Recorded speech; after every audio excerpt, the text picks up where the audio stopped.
Airing first on Asheville FM, WSFM-LP 103.3 in Asheville, North Carolina, this is The Final Straw, a weekly anarchist and anti-authoritarian broadcast and podcast emanating out of occupied Tsalagi land in southern Appalachia. We bring you voices from struggles for liberation from all around the world. Welcome. The following is a conversation with Geoff Aung, who can be found at RGN Hardliner on Twitter. Geoff Aung is a Burmese-American Marxist anthropologist PhD candidate at Columbia University who's living abroad. And this conversation is about the current uprising, repression, and revolutionary potentials in Myanmar.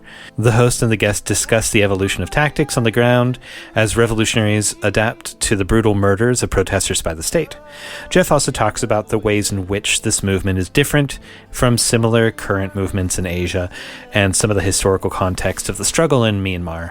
The host, John, wishes that they'd had more of a chance to dig into further questions. There's a lot of links in our show notes to news sources and articles on the struggle in Myanmar.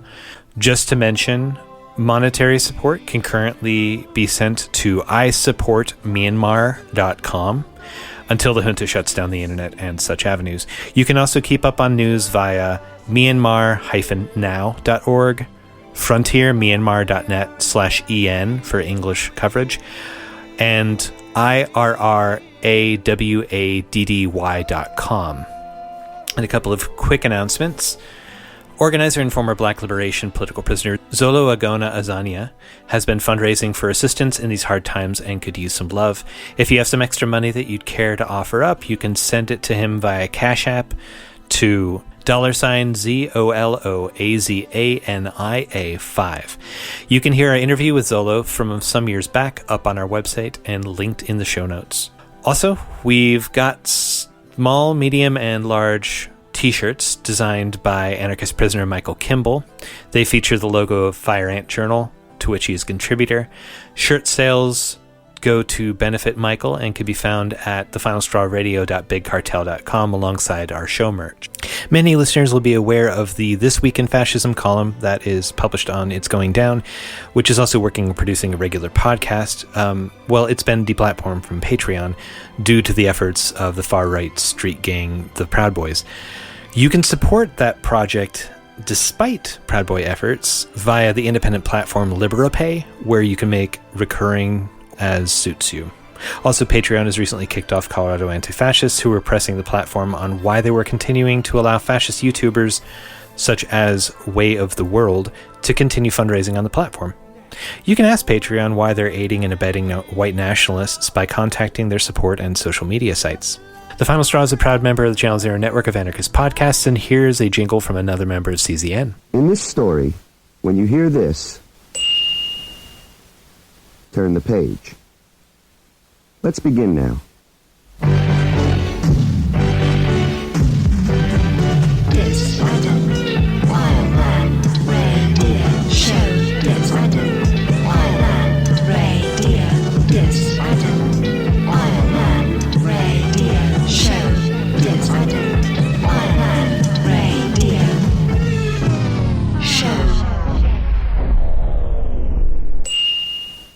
And now some words from anarchist prisoner Sean Swain. What you say, what you say, what you say, what? We'll come like a flood! We're 3 months into the Biden administration, which had promised to be a nationwide kumbaya moment. But simultaneously, it appears the fascist police state is really concentrating its power, particularly with regard to the captives in the prison complex. It almost seems that the fart goblin bullies of intimidation are ramping up their illegal counterintelligence program that they never really disbanded. I started the Biden term on black site status, completely silenced illegally for 6 months after a Virginia Department of Corrections operative exchanged multiple emails with the FBI. But I'm not alone. Fellow anarchist prisoner Julio Zuniga in Texas has been experiencing the same program of torment for 10 months. In recent updates, Z describes getting bogus charges, having his communications obstructed, getting his prison account frozen, and getting blocked from the law library so he can't challenge the illegal repression. Z attributes the following justification to his captors. You're an anarchist, Mr. Zuniga. You asked for the mistreatment. You are making us discriminate against you. You are forcing us to hold your meals, supplements, and medical. You are forcing us to hold your mail and open your privileged mail. You are an anarchist, and that is why you are being punished. If we can't physically or psychologically kill you, we'll starve you. We won't allow your family to put money on your books.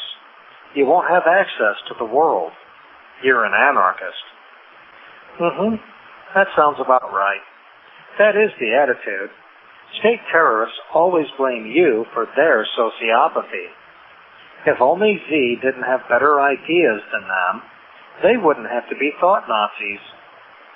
Makes you wonder if Darrington Correctional Warden Armstrong or some other fascist for the TDCJ exchanged a few emails with the FBI before tormenting Z for his beliefs.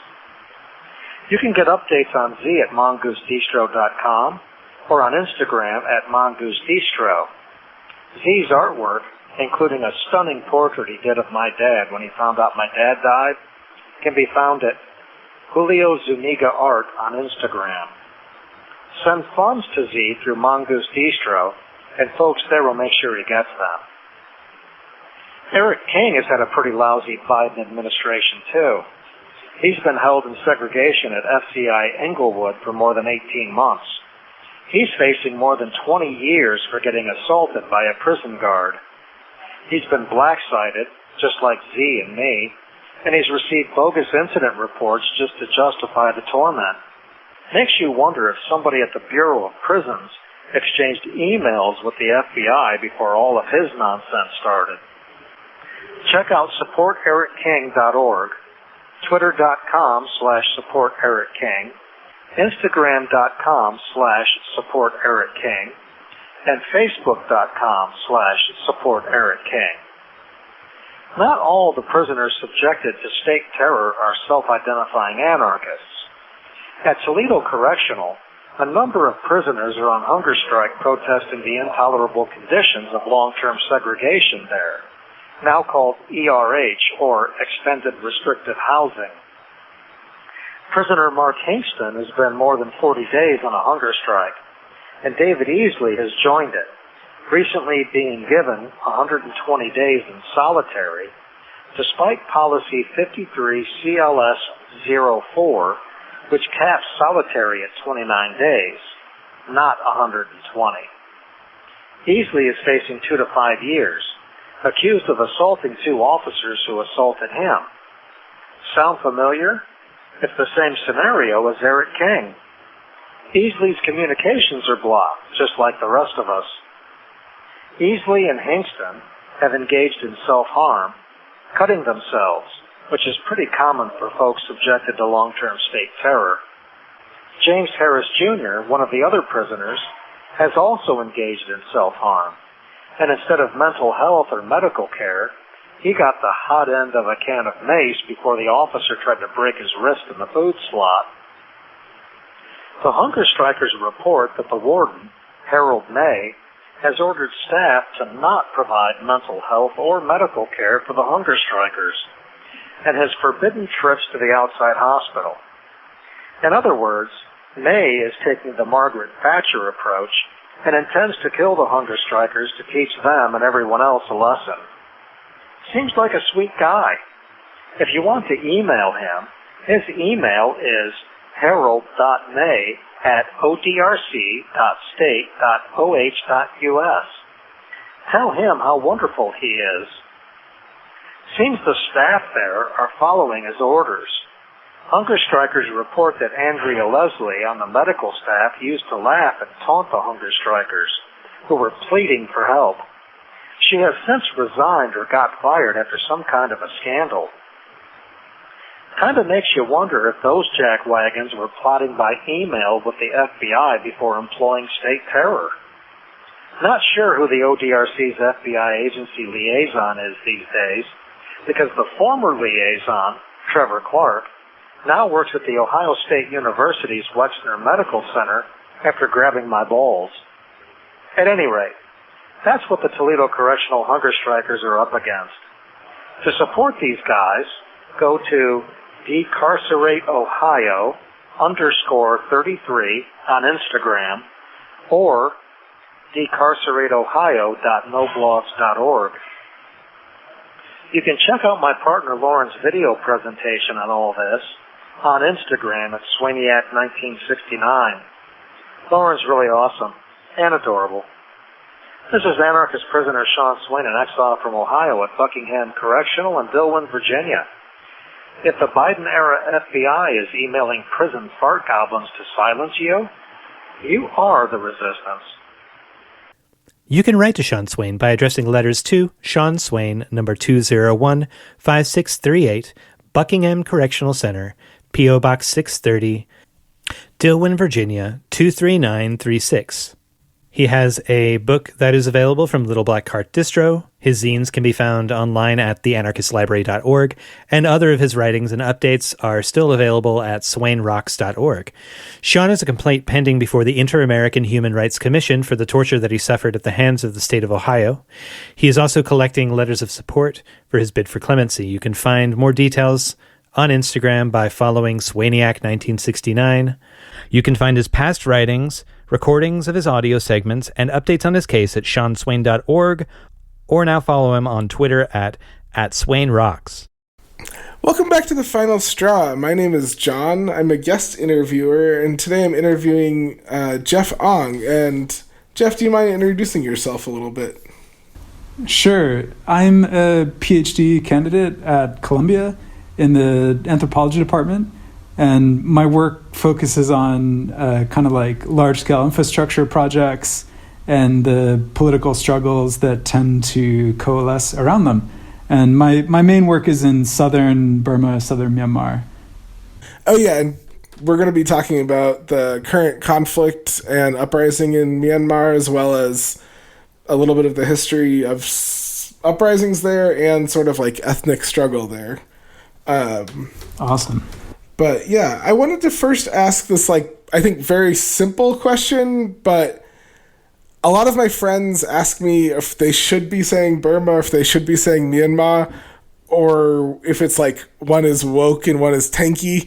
And in my mind, they're both. But I don't know if you could actually help me sort of clarify that.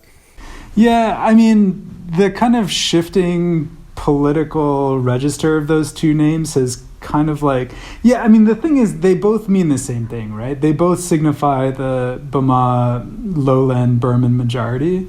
And so at different points in time, one or the other has been seen as sort of the worst name by different people. I mean, even in the 30s, actually, a bunch of the 30 comrades, a bunch of the kind of anti-colonial leaders, they specifically chose to use Burma because they felt Myanmar too closely signified the Burman majority. Oh, wow. And obviously that has sort of, arguably that's kind of flipped over time, and now some people think that Burma as a name is too closely sort of aligned with the Burman majority, and Myanmar is supposedly more inclusive. But the name goes back to the same root. So it just kind of, in the language Burmese, Myanmar means like Burman, right? It's like and for a while you could kind of tell people's kind of political leanings by which name they used. I think that's less and less the case. I kind of grew up using Burma, and in my family, Myanmar is still a word that's closely associated with the military and military rule. So I still find it a little bit difficult to use the word Myanmar. But yeah, that's sort of roughly, they kind of mean the same thing. Yeah, same basically in my family, especially because I think the official name change happened in 89 or something, like right after the failure of the 88 uprising. And so I think there's like very sensitive feelings around that. Although now I've noticed it seems like even generationally, younger people just grew up saying that, so they say that. Yeah, I think that's accurate. But like I heard Amy Goodman make a big statement about it being like Burma, or as the military calls it, Myanmar, and I was like, I think it's... Oh, really? Yeah. I wouldn't go I wouldn't really put it in such stark terms these days. Totally. I think it's just a product of maybe her like longer activism and age, you know? Yeah, it could be, yeah, for sure. Another question I was kind of wondering, and maybe I'll phrase it first in like my experience, is that growing up with family from Burma, I was really exposed to the sort of anti-Pepsi and like Taco Bell campaigns early on. And I think that really influenced my kind of budding anti-capitalism, especially by seeing the kind of like, or starting to understand the contradictions of growing up in this country with all this like excess and stuff, but then these companies are supporting this government that is, you know, killing its civilians and enslaving people, all these obvious things. But I was curious if you also had a similar experience. Yes and no.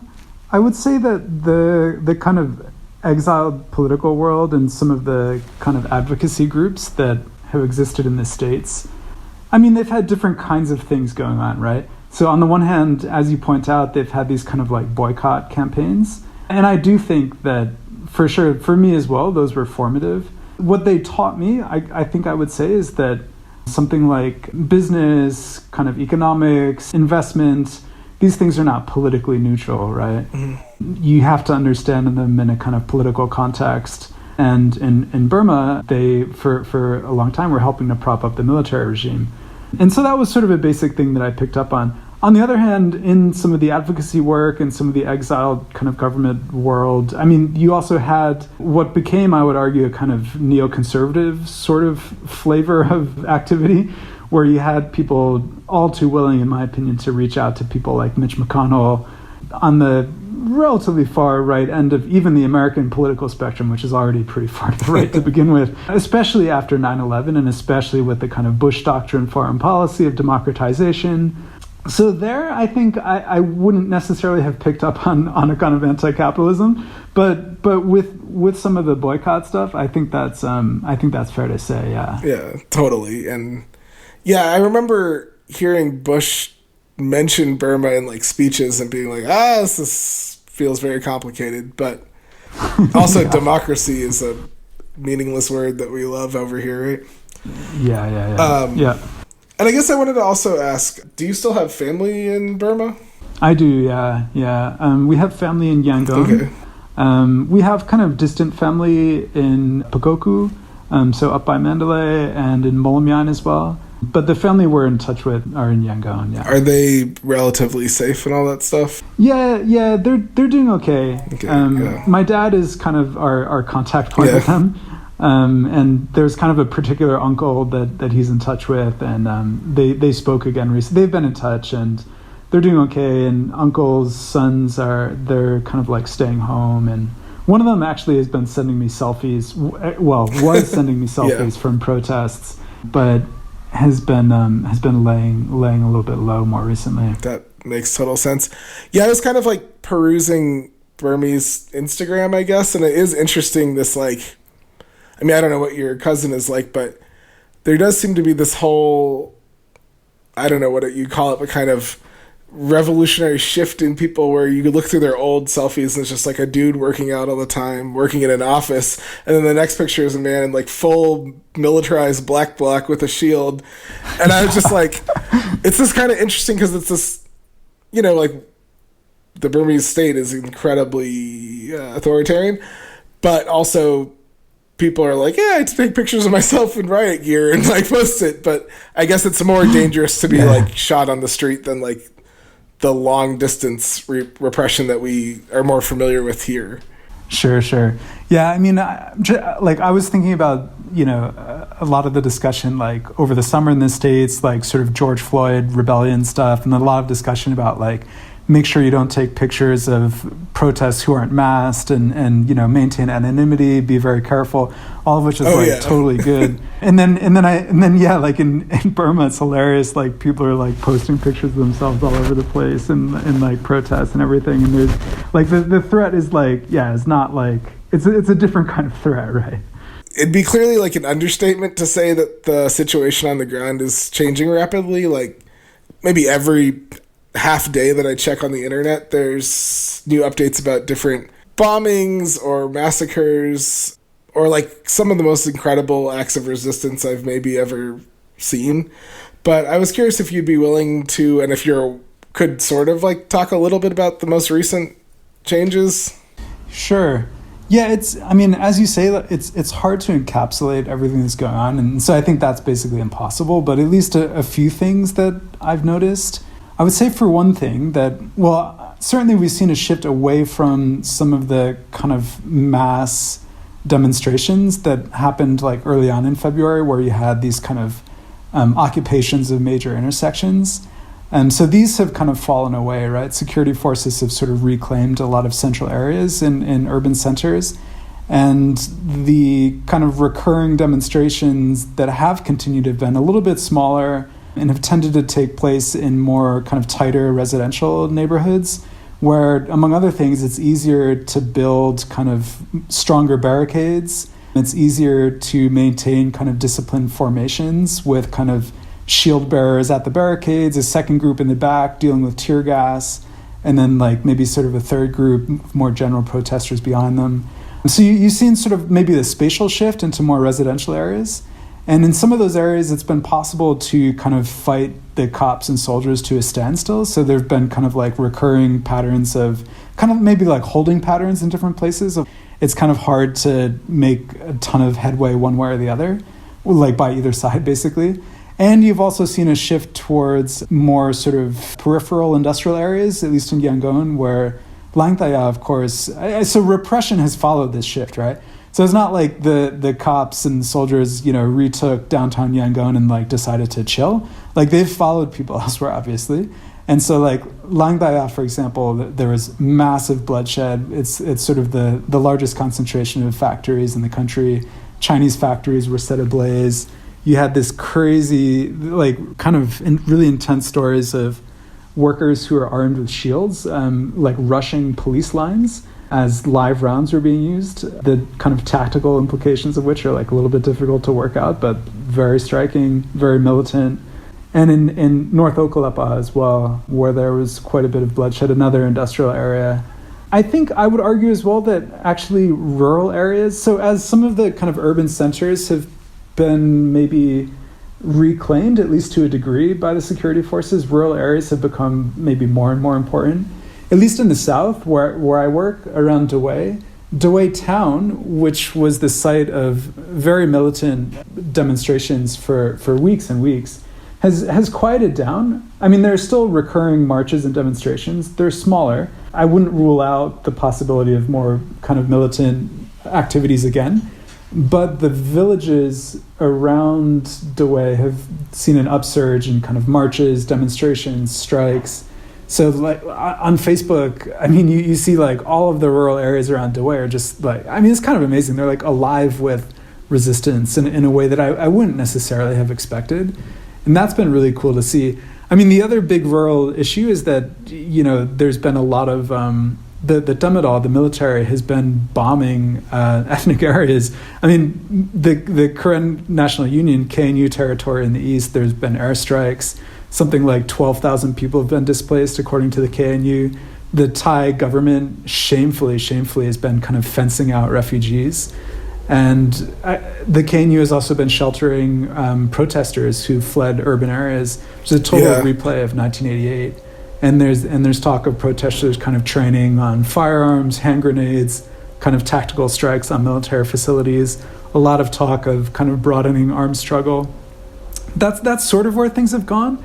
I think as we were kind of chatting before, and in some of the notes you put together, you also mentioned, and I think this is also really important, is this kind of local administrations have really kind of consolidated or tried to sort of set themselves up apart from the military regime. And so there's been like almost a kind of autonomous streak lately where you have kind of ward and neighborhoods that are sort of claiming their own sort of small scale governments. I mean, oftentimes aligned with the CRPH, which is the formerly elected government. I guess we can call them the elected government. So there is that connection. But yeah, there's been this kind of like, sort of autonomous, maybe anarcho kind of move with some local governments as well, which has been really cool to see. I guess I'm tempted to think of it in terms of maybe dual power in some sense, but it's maybe a little bit early to go too far in that direction. I don't know. This is the Final Straw Radio, and you're hearing our conversation with Geoff Aung about resistance and repression in Myanmar, aka Burma. Yeah, that's what I was kind of like envisioning in some ways. I guess in the way that I've been trying to kind of not convince, but I don't know, some of my friends or the comrades I have are like, I don't know, there's a kind of suspect approach towards stuff there, but I think it's because of, liberal demands, but also because of just the like spring revolutions in the past, like the failures of Egypt and all these things.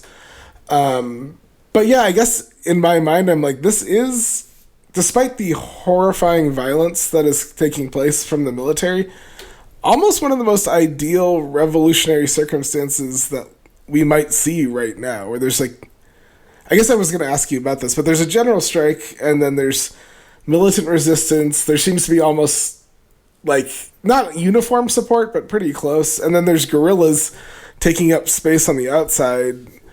So in some ways, I don't know, it just seems like if the revolution there can't succeed without like, US intervention or something, there's actually maybe very little hope for revolutions to succeed if the military doesn't break apart and doesn't want to give up power anywhere in the world. Maybe that's a little too convoluted, but no, I hear you, and I agree. I do think it's probably fair to say it's a kind of genuine revolutionary situation where you have a fairly small kind of institution. Yeah. It's a big institution, but relative to the entire country, it's not huge, trying to sort of cling on to power right now, with absolutely zero or next to zero kind of hegemonic purchase, let's say. Nobody likes the military. And there's been this kind of militant resistance that's really electrified the country. Literally from Putao, which is like the Himalayan foothills in far, far north Kachin, down to Koh Tao, which is the farthest point south, like right north of, Phuket in southern Thailand.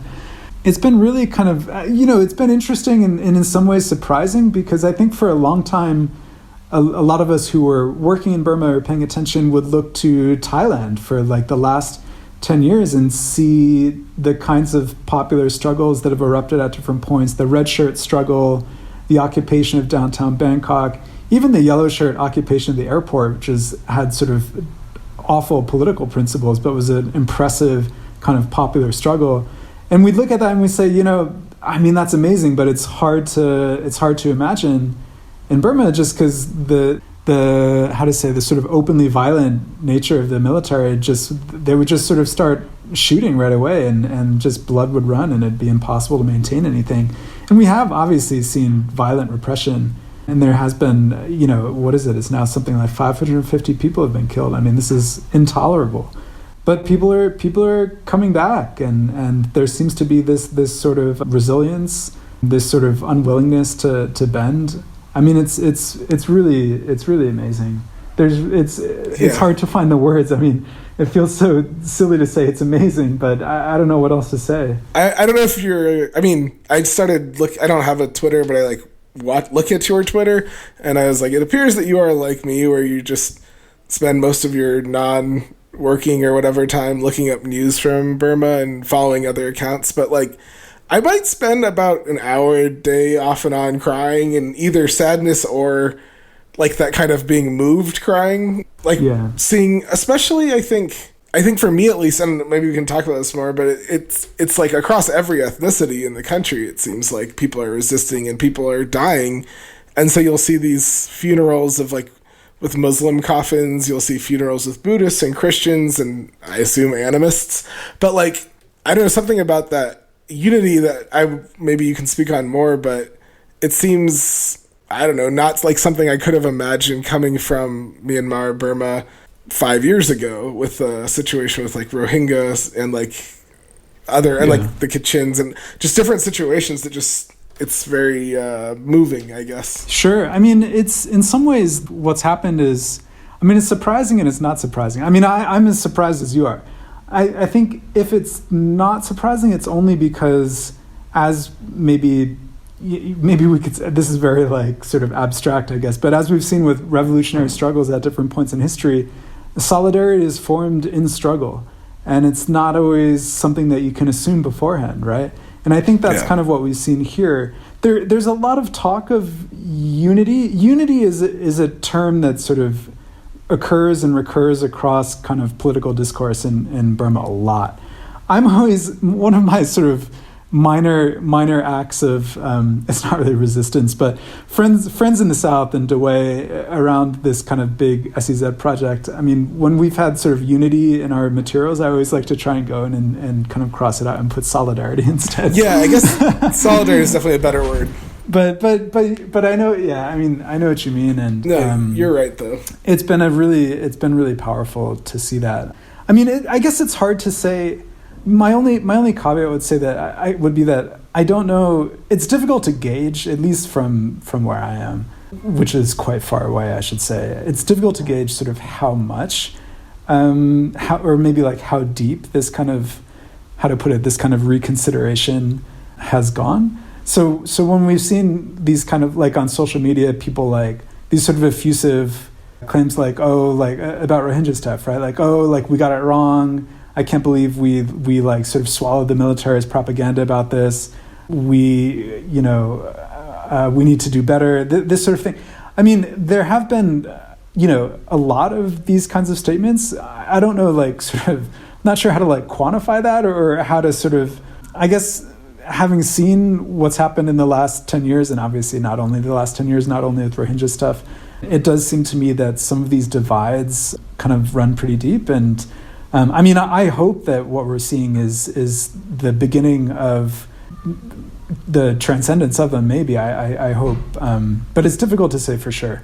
Yeah, that's also kind of my fear, I guess, is that people will forget again in that way that there was in 2007 the military killing people in the Saffron Revolution, and then 7 years later them supporting the military killing other people that are ethnic minority. Sure. But sure. I guess I sort of hinted at this, but I just wanted to ask the question that I think is maybe hard to answer or ask, but do you think that there is a chance that this revolution can win? Absolutely. I do think so. I don't know. Well, yeah, I mean, is there a chance? There's definitely a chance. I find kind of prediction to be quite difficult. I think what I would say is that I don't think that, for example, here's some things I don't think. I don't think makes more sense. That outside intervention of one kind or another is something that anyone can count on. I don't think that the United Nations, I don't think that responsibility to protect, I don't think the US of all countries, I don't think these are sort of realistic things to pin one's hopes on. If there's something that I would hold on to, it is this kind of recurring willingness to return to the streets, return to urban centers, to sort of keep the marches going, keep the strikes going. The question is, how can that be maintained and to whatever extent even scaled up and generalized even more where possible? I think for me, that's the kind of decisive factor. It seems to me everything depends on that. There's been a lot of kind of discussion, understandably, and I'm not super involved in it, so I can't really speak to it in a ton of detail, but a lot of kind of strategic discussion about the CRPH, about Dr. Sasa, about their relationship to the General Strike Committee or the General Strike Committee of Nationalities, and their attempts to woo different people in New York and Washington, D.C., and how to sort of spin up an alternative government, and how do you legitimate it, and how do you sort of take over some of the sort of economic channels that the military has. I think those are important things to consider. In like Security Council action as well. All of that stuff, I'm not against working on all that sort of stuff, but I do think that you can if you can manage to get something done at the Security Council, it's not going to matter if people aren't out in the streets, if the strikes and demonstrations and marches aren't happening.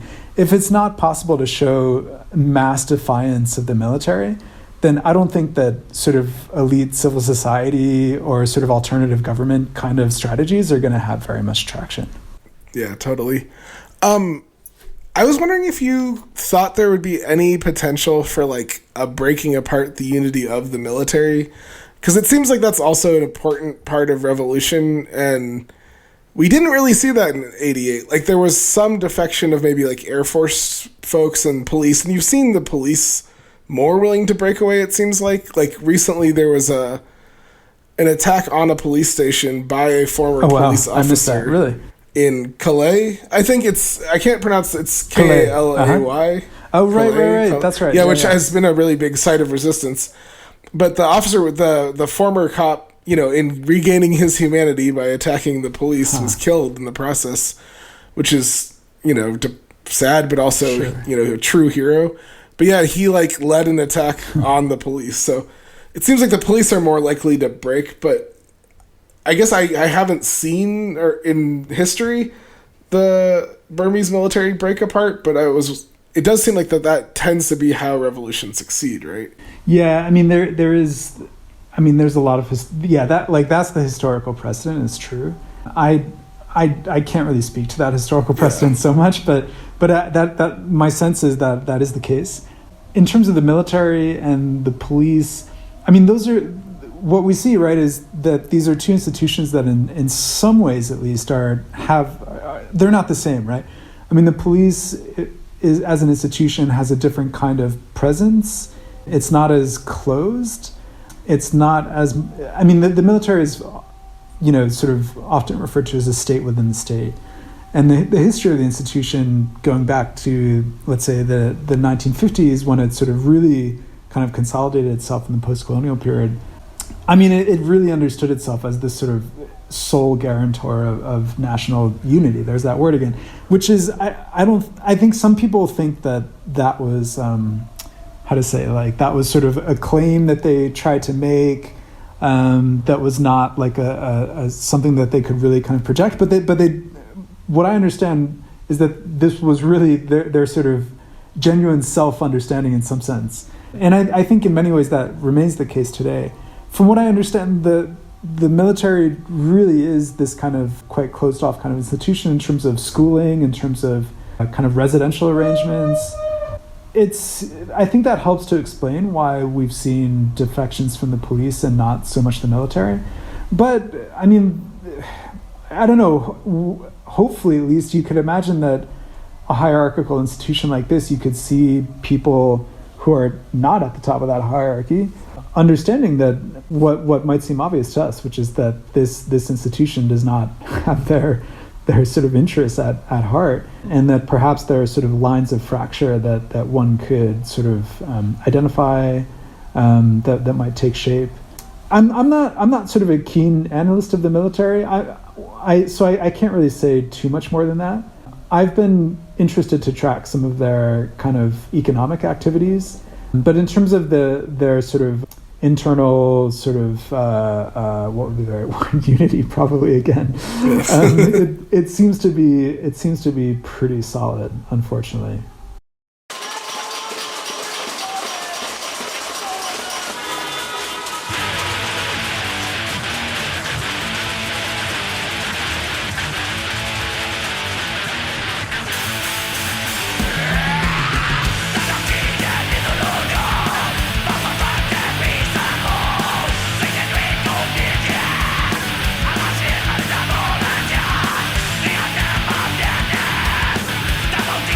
More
This is the Final Straw Radio, and you're hearing our conversation with Geoff Aung about resistance and repression in Myanmar, aka Burma.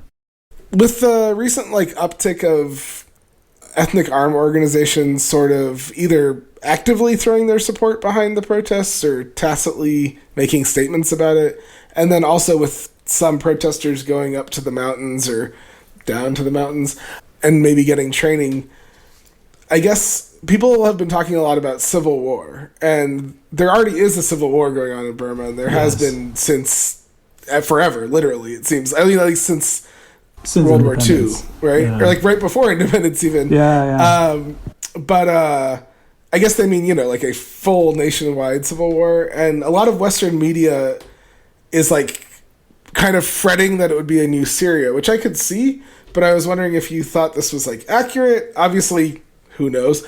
But if you thought if there's key differences or I've seen that comparison a lot as well, and I guess I can understand why people would raise that. I don't think it's particularly likely.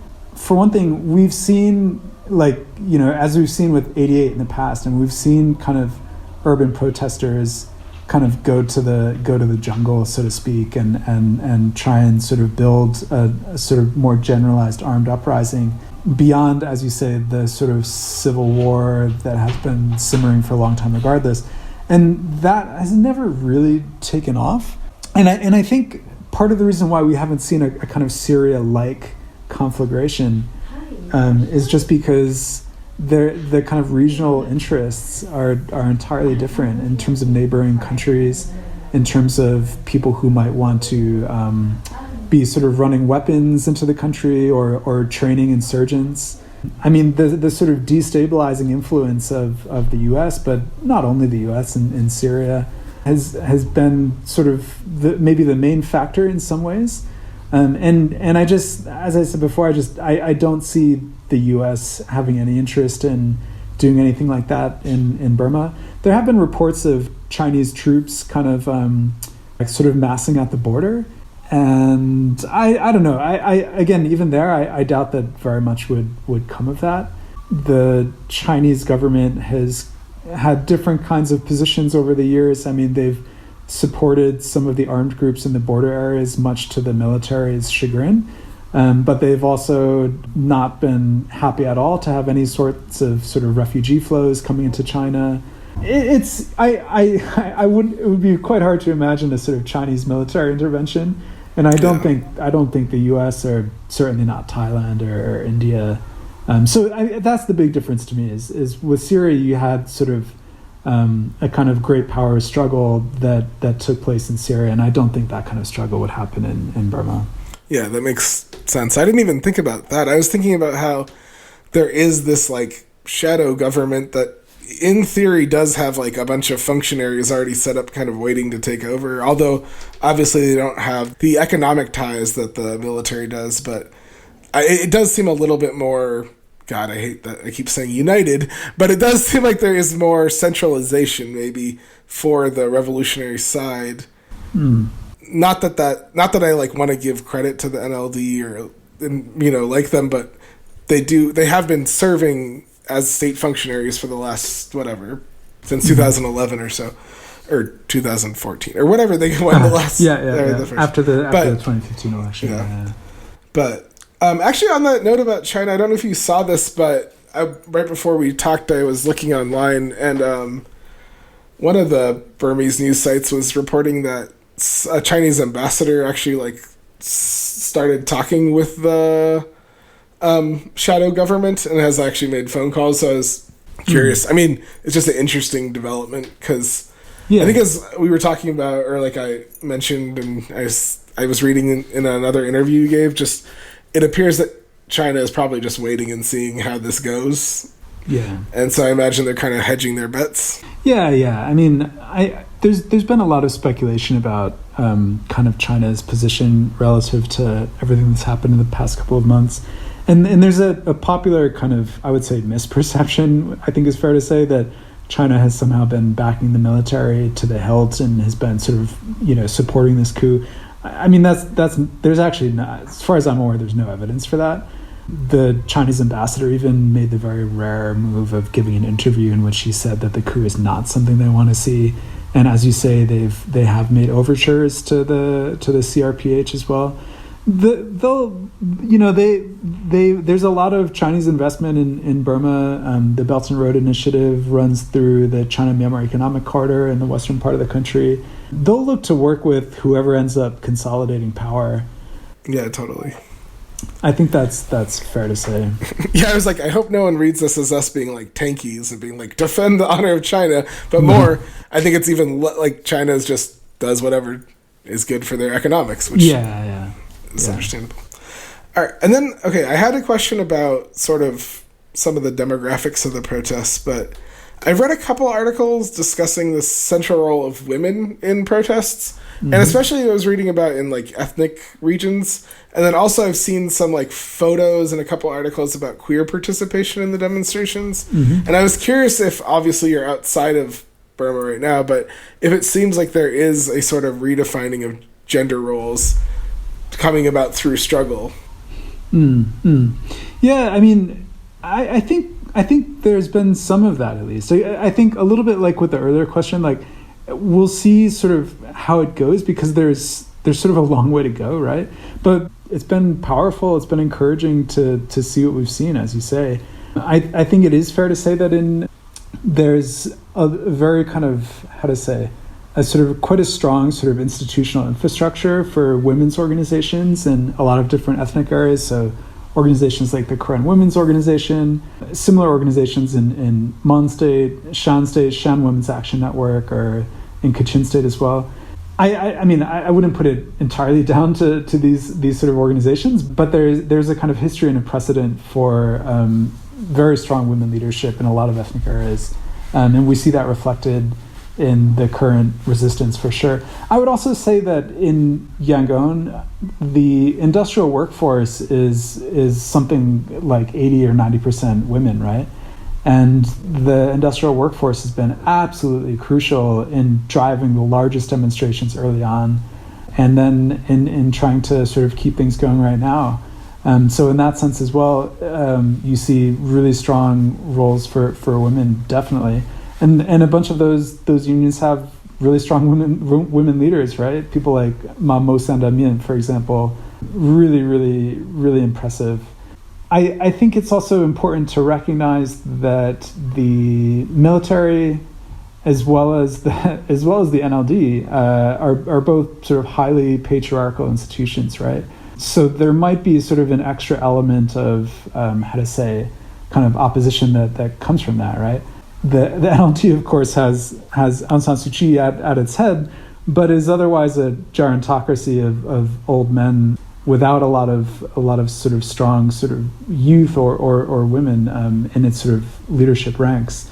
So I think when we see the kind of redefining of gender roles in the resistance that we've seen, I think this is sort of how we have to understand it, as maybe in the context of two kinds of patriarchal institutions, the kind of civilian political leadership as well as the military. These are what are being contested through struggle. And I hope we see the sort of continued overturning of those kind of patriarchal power struggles. In terms of queer participation, it's a little bit more difficult to say. I have seen definitely reporting that emphasizes queer participation, which has also been totally awesome, and not something that I've seen, at least in let's say in 2007, or I think it's fair to say in 88 as well. But sort of queer politics has been a pretty kind of active space in some sense in the last 10 years, with a lot of really interesting, some of it more sort of liberal civil society oriented kind of organizations and networks, and then some more sort of left-leaning kind of activist work as well. So this is also what we see, I think, reflected in this kind of current resistance, and long may it continue. Yeah, for sure. All right, I know we're getting close on time, and I have like 3 more questions I definitely want to have. Sure. I guess I also, kind of speaking on another group of people that I see in media, especially in the media I consume, but there's like, it seems like a small handful of anarchist punks in Yangon, and like it's been on a radar of punks and anarchists in other parts of the world. I think since around the genocide against the Rohingya, because I remember seeing punk songs that were like "fuck racist monks" and stuff like that. Yeah. And then they were very present in the early days of the protests, and actually still have been, as far as like releasing music in solidarity. And yeah, I've also seen representation of like anarchy signs and black flags at some things. And I was curious if you thought there was, because it seems, at least from my perspective, they do mutual aid, and it seems like they're doing mutual aid at these demos, but also like they sort of are an educational project in some ways. And I was wondering if you thought they had any influence on the moment now, or if it was just kind of, they're just a part of a giant patchwork of things, which makes sense because I think I guess I'd say there's sort of part of a big patchwork, but I wouldn't want to sort of discount their importance or anything like that. I mean, it's definitely, there is this kind of subculture, and it's pretty awesome, and they're always really active in a lot of kind of lefty sort of, how to say, sort of scenes in Yangon in particular. And they were, much to their credit, I mean, on Rohingya stuff, they were really outspoken. They did, like, they really pissed off some of the monks, and the monks, they ended up kind of like apologizing in like a sort of ceremonial manner at one point, which I think lost them like a bit of cred. But I mean, as someone who is not, who's in like mostly far away, and I don't want to judge them too hard for that. Because I think what I've seen in terms of their sort of social presence, I mean, I think it's pretty awesome, and as you say, it's like you could see it in these kind of educational terms, right? I think at a certain point, like after 2011, it did become like a little bit of a cliche for like sort of foreign journalists to like come in and do photo shoots with some of the punks. And then like these would like turn up in magazines like in Western countries, and it was a little bit of a head scratcher in that sense, because I feel like some of the discussion around them has been a bit superficial. I mean, not that I have like super in-depth kind of insights on them, but I think it's I don't think they're not like how to say, they're part of a larger story. And totally. I think they're a great kind of influence to have. And I think some of the mutual aid work, that like Food Not Bombs, that sort of work that they're doing is totally excellent. This is the Final Straw Radio, and you're hearing our conversation with Geoff Aung about resistance and repression in Myanmar, aka Burma. Yeah. It's interesting. They're a smaller constellation there, but it seems like there's this whole like Southeast Asia / like Southeast Asian Pacific Island punk anarchist world that is like blossoms in Indonesia. There's like thousands of them that, I don't know, it's just interesting. Like, as a kid that grew up as an anarchist punk and is just a regular anarchist now, it's funny because I think I like my commitment to revolution or whatever kind of, and like being able to interact with normal people sort of pushed away the punk, but it seems like they're, I mean, so the same within Mexico. It's like a very, like, punk and anarchism are very tied together still. But anyhow, on the note of Southeast Asia or Asian things, I wanted to ask you about the like clear inspiration from Hong Kong and Thailand that's been in these demonstrations, especially the early ones, but also the differences, because clearly there are much higher stakes, even though obviously people are fighting for freedom in different ways. But I mean, I think one person was shot in Hong Kong, and that was like the biggest deal in the world. And from friends that were around there, it felt much, from what I've heard, it felt like an American riot where like, except for maybe this summer, but where you could step a couple of blocks away and just be shopping or going to coffee. But yeah, just like the ways in which the tactics are similar and there are similarities, but also the ways that they're different, I guess. Yeah.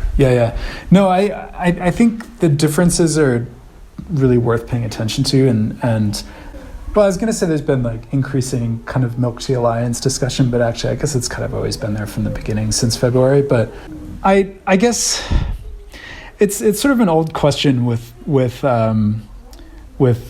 you know, internationalism, let's say, or cosmopolitanism in maybe in some sense. I mean, I think with some of the milk tea stuff, what you get sometimes is collapsing some important distinctions.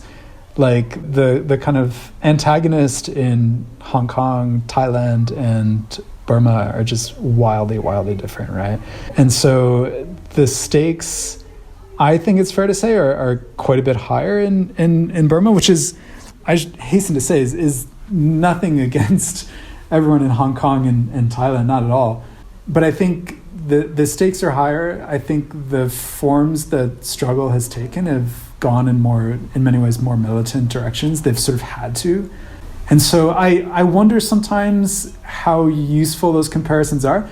However, I would say that those connections do seem to resonate with a lot of, I mean, it's hard to say how many, but to an extent at least, with a fair amount of sort of ordinary protesters, demonstrators, frontliners.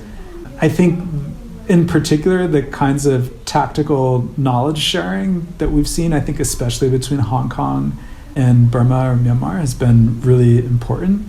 I mean, in late February, as it became clear that there would be an escalation in violence, I mean, like everyone else, I was sharing these crowdsourced images in Burmese that came from people in Hong Kong about things like how to build barricades, how to deal with tear gas, what to do with smoke bombs, how to tend gunshot wounds. When the shooting starts, what do you do? Do you run? Do you get low? How long do you wait? What kind of formations make sense in these kind of street battles? That kind of stuff is fantastic. I mean, it's priceless almost. I mean, totally. For that sort of information sharing and that sort of collective kind of knowledge production is totally important. I just wouldn't want to lose sight of some of the kind of different stakes in different places. For me, I think at its best, these kinds of linkages are internationalist insofar as they maintain a distinction between sort of oppressor and oppressed kind of people and nations, which is something that I think is lost in a lot of like cosmopolitanist kind of discourse, where it's sort of like, oh, these are all sort of young people, Gen Z, millennial, hashtag activists, who are sort of just like young people elsewhere, and they're rising up against sort of faceless authoritarians in Asia. And like this kind of framing, I mean, this is a bit of a straw man, to be fair, but I think there is an element of this in terms of how milk tea stuff gets discussed, and that I don't think is particularly useful. Okay, then if I can spare you from your family for one more question. Of course, yeah. I guess it's maybe the biggest.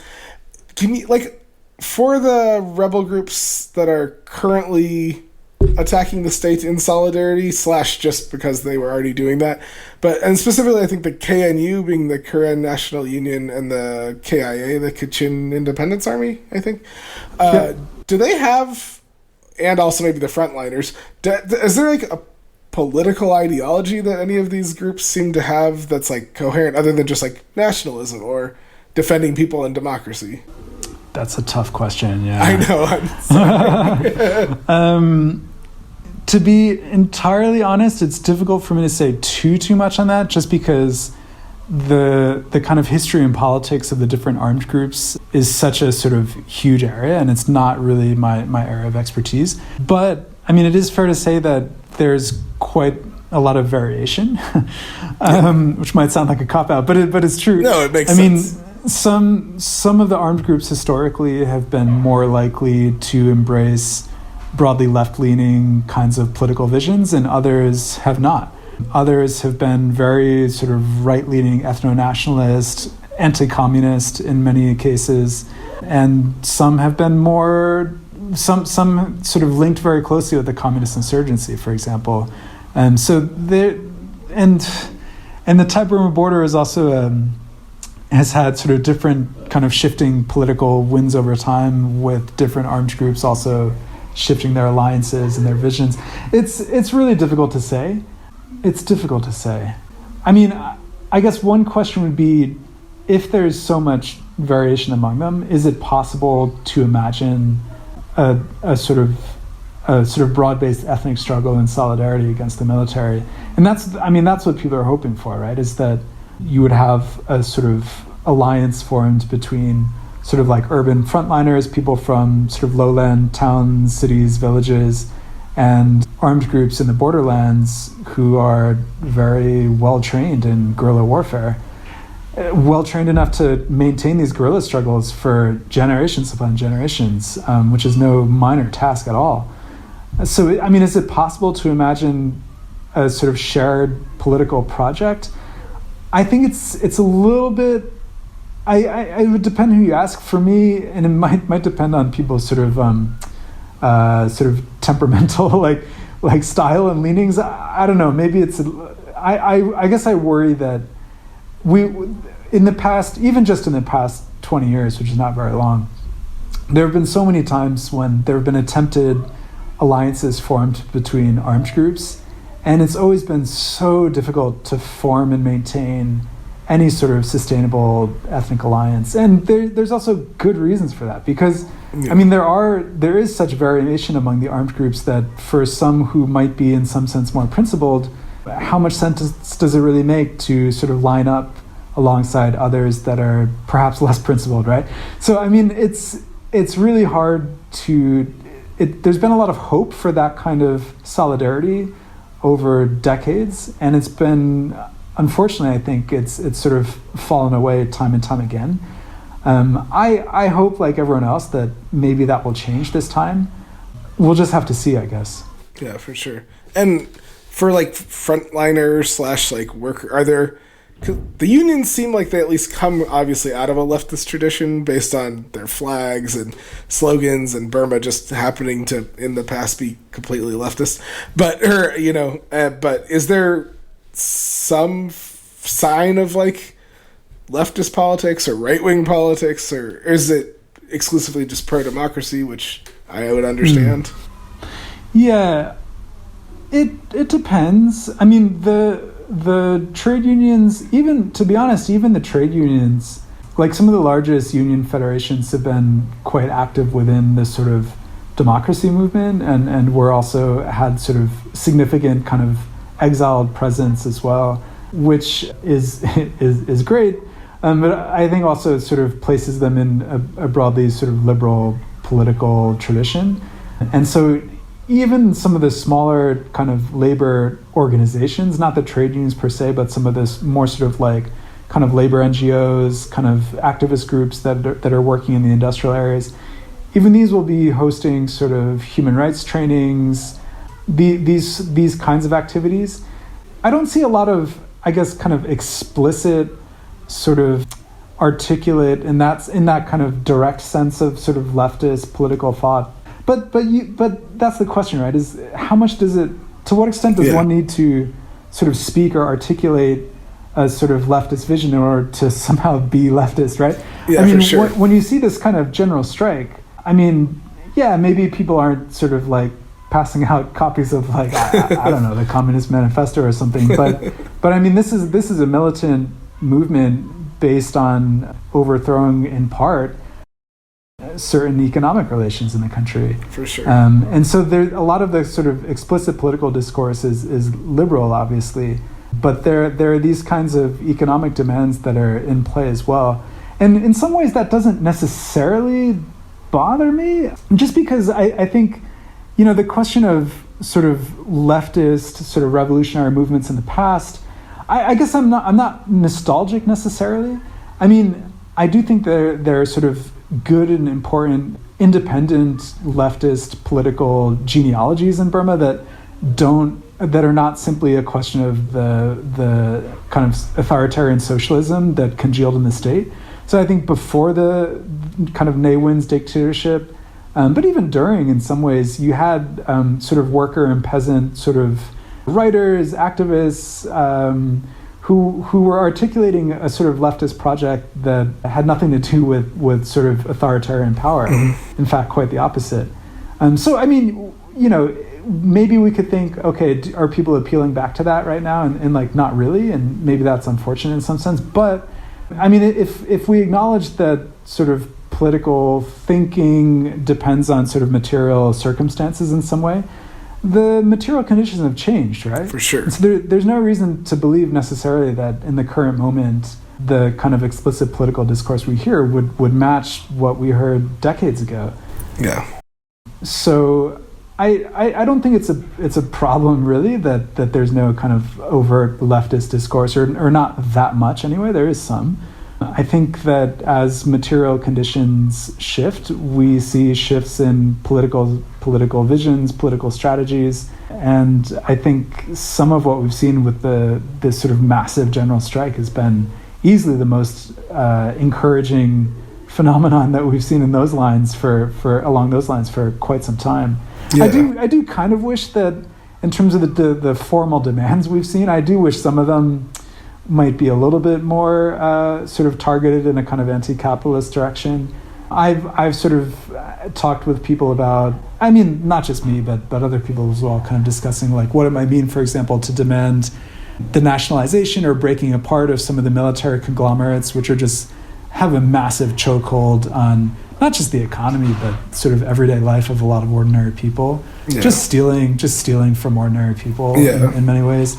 So what would it mean to try and break those apart? Or what about something like land reform? Something like at least repealing, there were a couple awful land laws passed in the sort of so-called reform period around 2012. Maybe there could be demands to repeal those in a way that might sort of do a bit to sort of speak to kind of rural material circumstances. There hasn't been a ton of that sort of discussion yet, but I think it would be a mistake to see this resistance as not being sort of material political movement. I mean, it's sort of founded in a general strike, right? Yeah, for sure. And that's important to remember. For sure. Thank you very much for speaking with us. I really appreciate it, and maybe I can trick you in the future into talking again about the history of Burma. Very cool. Yeah, no, thanks for having me. I should say I'm pretty far away, and these are just sort of the things I've kind of picked up on from here. But if, for your listeners or anyone, obviously, I'm just always trying to pay attention to what people who are kind of at the barricades and otherwise in the country. And the more we can also see what they're up to and pay attention to what they're saying is also really good. But thanks for giving me the chance to chat at least. And I've really enjoyed it. Yeah, I enjoyed it too. Thank you. Just a regular reminder that The Final Straw is a labor of love. The producers and hosts don't make any money off of it. We do it to spread tools of understanding, to build solidarity and inspire actions and thought. We believe that the voices that we share on this show are already a part of a wider web of liberatory activity, and we're happy to amplify those voices with this project. We are super thankful to those people who connect us, who share our content, who give us show ideas, and most importantly, who are also doing the damn work out there, organizing with their neighbors, blocking pipelines, connecting through the bars, building international solidarity. One way that you can support us in doing this work is to make a recurring donation to us via PayPal, Patreon, or LibrePay by making a one-time donation via PayPal or Venmo, or by investing in the merch that we have online that supports us on our big cartel. More on how to support us monetarily at tfsr.wtf/support. To check out our transcription work, which helps to get paid for by some of this moolah, you can visit tfsr.wtf/zines. This is The Final Straw, and I'm Bursa Goodness. This show will later be archived at thefinalstrawradio.noblogs.org, and you can email us with questions and suggestions at thefinalstrawradio@riseup.net or thefinalstrawradio@protonmail.com. If you'd like to use any episode for your project or radio show, feel free to do so. Just send us an email to let us know. If you care to, you can send us letters at The Final Straw Radio, P.O. Box 6004, Asheville, North Carolina, 28816. This show is brought to you by Firestorm Books and Coffee. Located at 610 Haywood Road, Firestorm Books and Coffee is a worker-owned co-op in Asheville specializing in offbeat, underground, and independent literature. You can find a catalog of Firestorm's books and zines, plus a full calendar of events up at their website, firestorm.coop.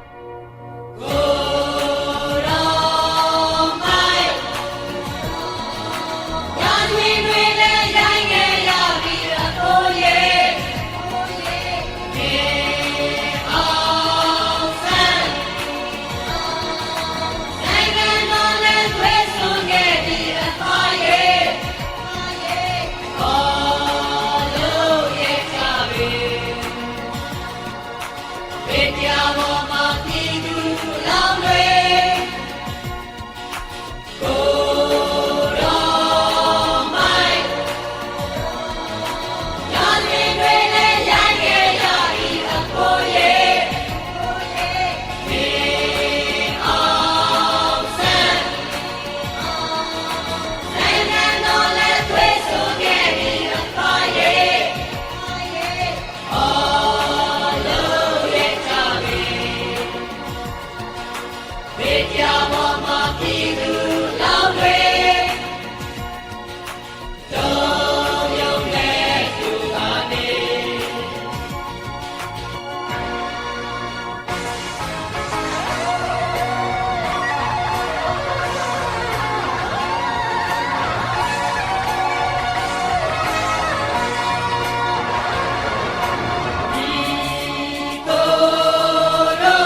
Happy